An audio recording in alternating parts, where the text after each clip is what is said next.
Challenge Poland is a 12-week enrichment programme open to students from Stoke-on-Trent College and the City of Stoke-on-Trent Sixth Form College. The aim of the project is to learn about the Holocaust and other genocides to help create a safer and better future for us all. Challenge Poland is a fantastic opportunity for our students. They get to learn about the Jewish faith and experience the Polish culture and history. Over the 12 weeks, our students develop lots of skills. They build confidence, they develop their communication skills and their team working skills. They're also encouraged to be enterprising through their fundraising activities. We hope you enjoy the short film of Challenge Poland 2014.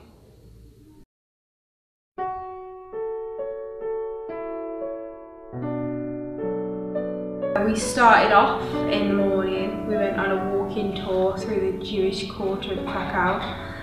We did have a tour guide and she kind of walked us through loads of different places, including like a couple of scenes from where they set Schindler's List, like all the square which they ended up, during Nazi occupation, they renamed Adolf Hitler Plaza. We went to two synagogues. The first one that we went to was really beautiful. It had really nice architecture and the paintings absolutely beautiful. Took loads and loads of pictures. Then we went to another one that was an active synagogue and it had a cemetery. And the tour guide told us about the Jewish culture and how Jewish people pray. By entering the synagogue, the men had to cover their heads with either a skull cap or a hood to show a sign of respect. And the women had to cover up from the neck down.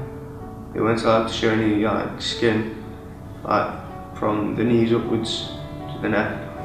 It made me realise and really open my mind how both the Jewish culture and traditions are really similar to my own Islamic cultures and traditions and beliefs. And it made me realise that how similar we all are and how we all, all our background comes as one and we all are one.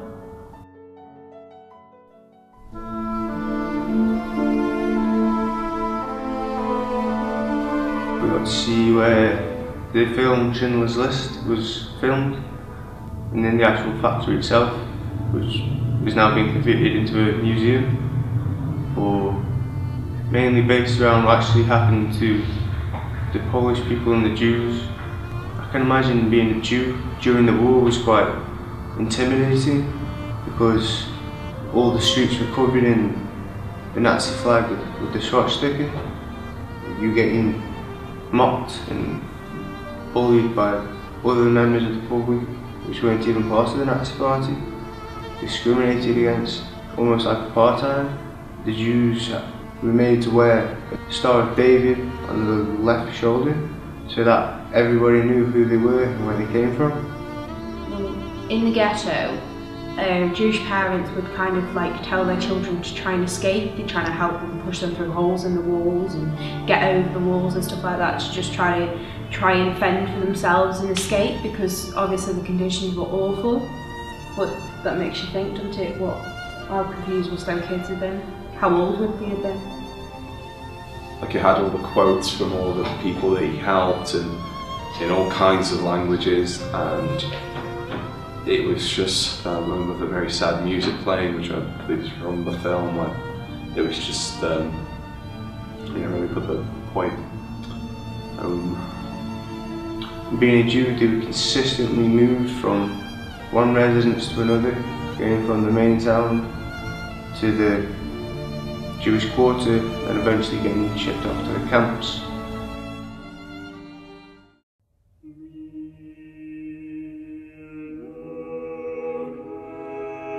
So we went to Auschwitz Museum. It was originally an army barracks for Polish army. It wasn't a concentration camp, it's where prisoners were and where people got selected to go to Auschwitz-Birkenau, which was the death camp and the work camp. The thing that showed the mass amount of people that were killed were the shoes and the suitcases, and the hair, because there was 2 tons of human hair that had been cut off the bodies, and that's just about a quarter of what they have in archives, because half of it's already been turned into blankets and everything. And then you got all the shoes, which is still just a quarter, and that was filling up half a room, maybe more. Just the sheer shock of the gases they use to kill them.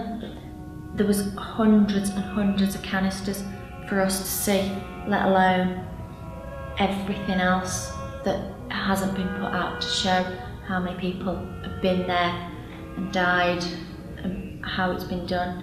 1.1 million Jews went in, but actually they mass murdered 1 million.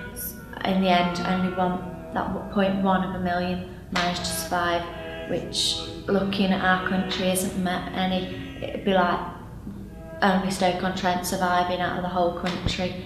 It puts a real perspective on how many people were killed.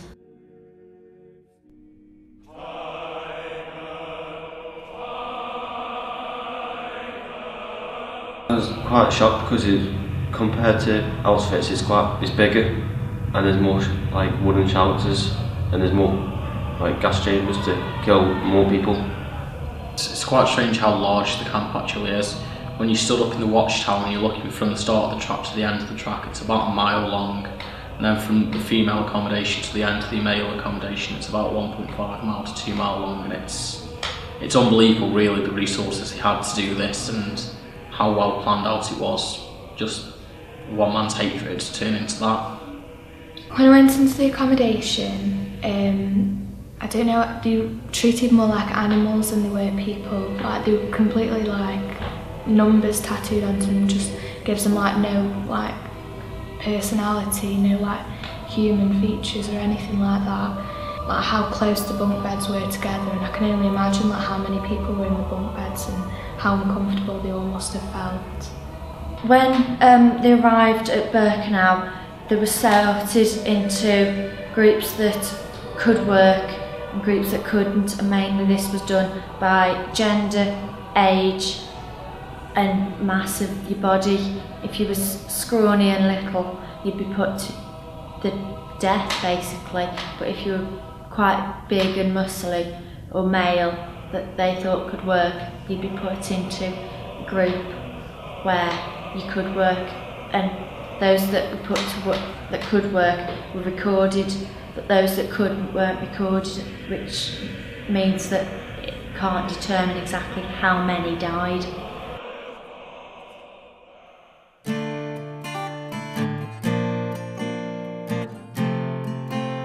Visiting the concentration camps together was a bit emotional because we've seen pictures and we've seen videos and films, but it's nothing like the actual realisation of everything. So I think that everyone supported each other, even if they were upset they were supporting other people, just to get everyone through it. I think applying for this has given me more determination to do other things for the college. I think I'm like more determined and I've got the courage and confidence to apply for something else and be a bit more independent. I've got out the whole experience, like you shouldn't take life for granted and cherish people, cherish everyone who you know really, and don't judge people as well by colour and skin, what they look like. It's made me more grateful of what I've got, like because of seeing people and what they've got and the differences of they had like literally nothing and the amount of stuff that we've got. I think like how lucky I am compared to other people. The visit to Auschwitz was probably the most enjoyable part because like taking GCSE history and that, like watching videos of how it all worked and then going there and seeing how it all was in person was like a completely different thing. I enjoyed child Poland because it allowed me to make new friends that I've never made. I gained a lot of knowledge about Poland, never knew like there was so much history behind the Holocaust, and it was a huge eye-opening experience as it made me like value how important family and friends and life actually is.